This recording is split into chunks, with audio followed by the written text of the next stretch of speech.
मैं Satyaprakash Singh, assistant professor, Valmiki BEd college Vaishali. आज हम लोग डीएलएड फर्स्ट ईयर के कोर्स 4 विद्यालय संस्कृति परिवर्तन और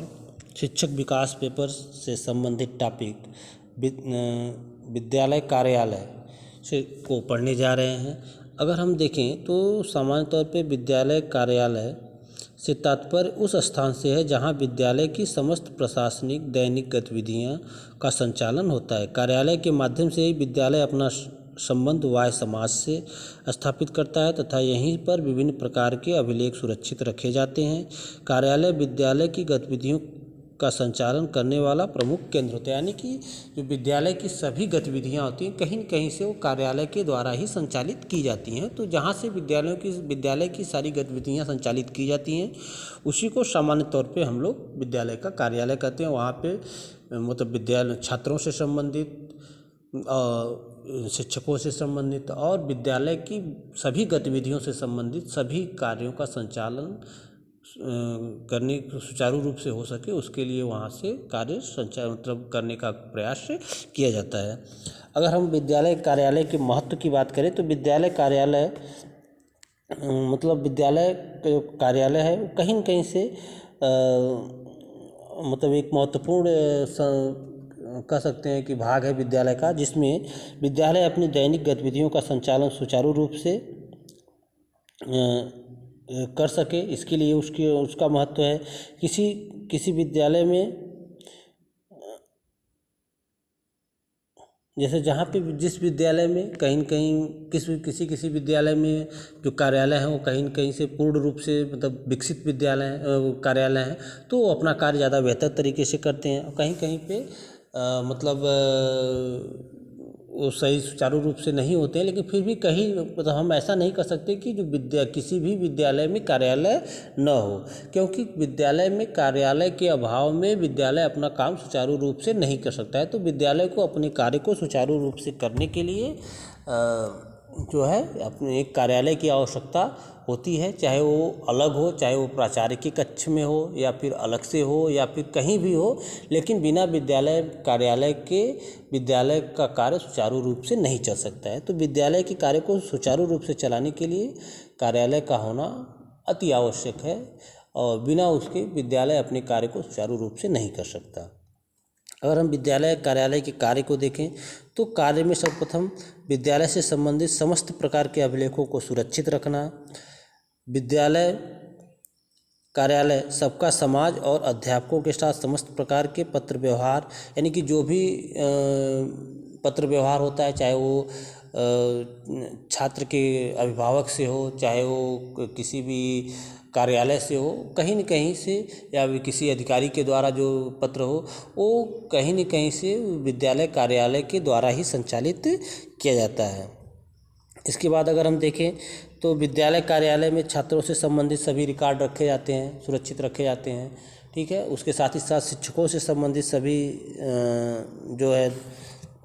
रिकॉर्ड सुरक्षित रखे जाते हैं। तो इस तरह से हम देखें और फिर विद्यालय में जो भी दैनिक गतिविधि होती है वो सारी चीज़ें कहीं न कहीं से वो कार्यालय के द्वारा ही संचालित होती हैं। तो विद्यालय में कार्यालय जो है वो कहीं न कहीं से विद्यालय को सुचारू रूप से चलाने के लिए महत्वपूर्ण संगठन के रूप में होता है और साथ ही साथ उसका महत्व है कि अगर वो विद्यालय में कार्यालय नहीं है तो विद्यालय का कार्य सुचारू रूप से नहीं चल सकता। तो बिना कार्यालय के अभाव के विद्यालय नहीं चल सकता, चाहे वो कार्यालय छोटे स्तर पे हो, चाहे वो सिर्फ प्राचार्य के कक्ष में ही स्थापित हो, चाहे उसके लिए अलग से व्यवस्था की गई हो, लेकिन कहीं न कहीं कार्यालय की व्यवस्था रहती है। तो इस तरह हम कह सकते हैं कि विद्यालय में सही तरीके से कार्य को संचालित करने के लिए कार्यालय महत्वपूर्ण संस्था है और साथ ही साथ उसका महत्व भी है और उसके अनेक कार्य भी हैं, जिसमें कि वो छात्रों का रिकॉर्ड रखा जाता है उसमें, ठीक है। एक दूसरे के जो समाज से या फिर किसी भी अधिकारी से या किसी भी संस्था के संपर्क स्थापित करने के लिए जो पत्र व्यवहार होता है कार्यालय के माध्यम से होता है, ठीक है। अपने कर्मचारियों का रिकॉर्ड रखा जाता है, दैनिक गतिविधियों का संचालन कहीं न कहीं से वो विद्यालय कार्यालय के माध्यम से ही किया जाता है। तो इस सामान्य रूप से ये विद्यालय कार्यालय के कार्य हैं। अगर हम विद्यालय अभिलेखों की बात करें तो बहुत सारे ऐसे रिकॉर्ड होते हैं जो विद्यालय में सुरक्षित रूप से सुरक्षित रूप से रखना आवश्यक होता है तो अगर हम देखें तो उनको किस तरह से सुरक्षित रखा जा सके, इसके लिए उसको व्यवस्थित कहीं न कहीं क्रम वाइज सन वाइज रखा जाए। ठीक है, फिर उनको कहीं न कहीं से व्यवस्थित करके, जैसे कि कार्यालय में जो समस्त हर साल का अलग अलग रजिस्टर होता है तो उस रजिस्टर को क्रम से रखा जाए। क्रम से रखने का फ़ायदा ये होगा कि हमको जिस सन का रजिस्टर चाहिए उस सन का रजिस्टर ही हम निकालेंगे, पूरा रजिस्टर नहीं खोजना होगा। ठीक है, जो भी रिकॉर्ड हो कहीं न कहीं से व्यवस्थित रूप से रखा जाए तो ज़्यादा सुरक्षित, ज़्यादा दिन तक स्थायी रूप से रखे जा सकते हैं। तो उनको कार्यालय में कैसे सुरक्षित रखा जाए उससे संबंधित, ठीक है, उसके ढंग के बारे में अगर हम कहें तो उसको क्रम से रखा जाए। ठीक है, सभी रजिस्टरों पे संख्या डाल दिया जाए। ठीक है, उनका सन डाल दिया जाए और उनको बराबर साफ सफाई रखा जाए। ठीक है, उनको इस तरह से व्यवस्थित रखा जाए जिससे कि उन फाइलों को आसानी से खोजा जा सके और उनको उनकी देख रेख भी अच्छे तरीके से की जा सके। ठीक है, फिर आगे हम लोग अगर विद्यालय के प्रमुख अभिलेखों की बात करें तो सर्वप्रथम जो है वह पहला है विद्यालय कैलेंडर, यानी कि विद्यालय कैलेंडर जारी किया जाता है जिसमें कि विद्यालय की एक साल की पूरी गतिविधियों का रिकॉर्ड होता है कि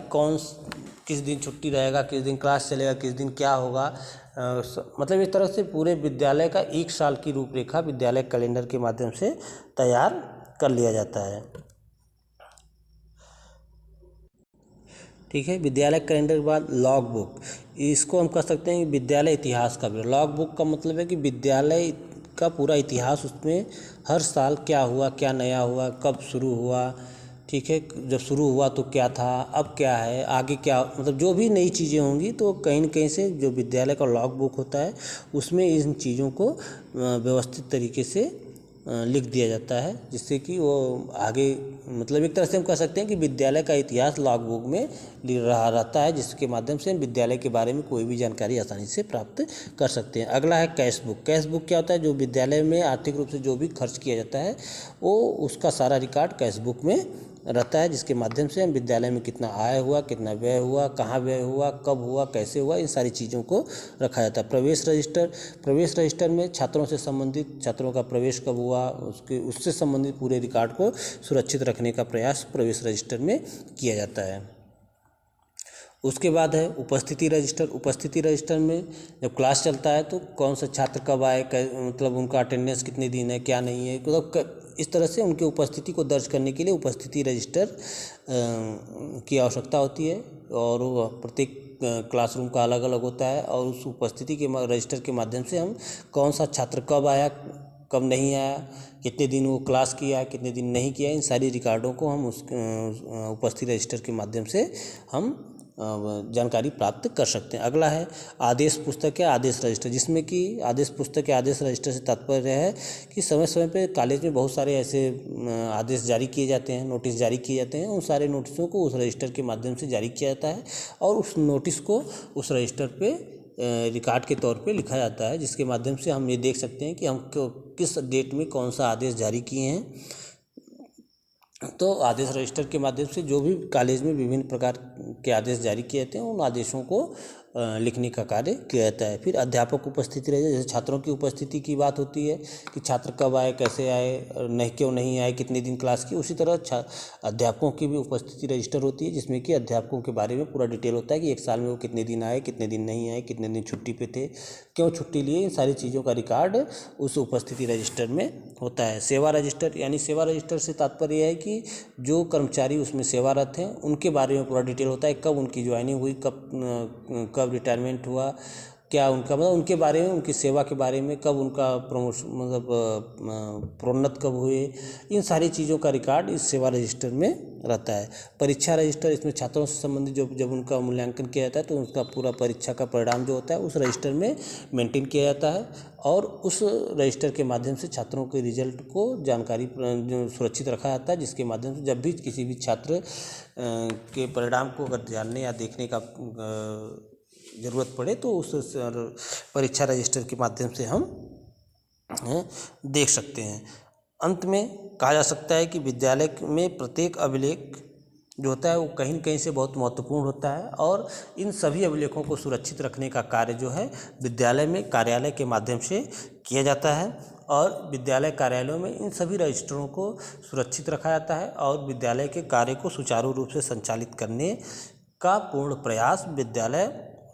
कार्यालय के माध्यम से किया जाता है। और विद्यालय कार्यालय से संबंधित ये प्रमुख अभिलेख हैं, इनको किस तरह से सुरक्षित रखा जाए, उनको कैसे व्यवस्थित रखा जाए, ठीक है, इन सारी चीज़ों को हम लोग इस वीडियो के माध्यम से देखें। और हमारा कार्यालय